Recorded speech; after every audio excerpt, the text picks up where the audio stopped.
अलिबागच्या आरसे प्रकल्पाच्या बाहेर शिवसेनेने आंदोलन पुकारलेलं आहे आणि आंदोलनाचं नेतृत्व आहे ते आमदार महेंद्र दळवी करत आहेत। आपण आता आंदोलन ठिकाणी आहोत। या ठिकाणी जर पाहिलं तर हजारोच्या संख्येत शिवसैनिक आहेत ते रस्त्यावर उतरले आहेत आणि जो अलिबागचा रेवस रस्ता आहे तो पूर्ण जाम करण्यात आलेला आहे।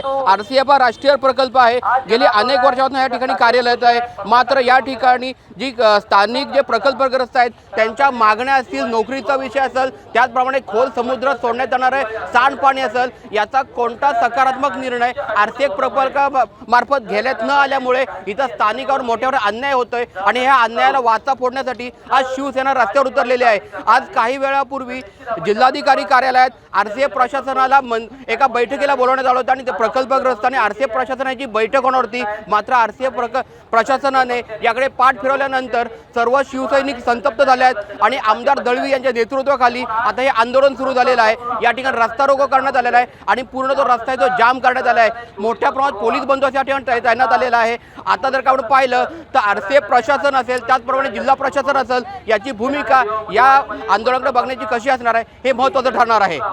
सचिन कदम, साम टीव्ही, रायगड।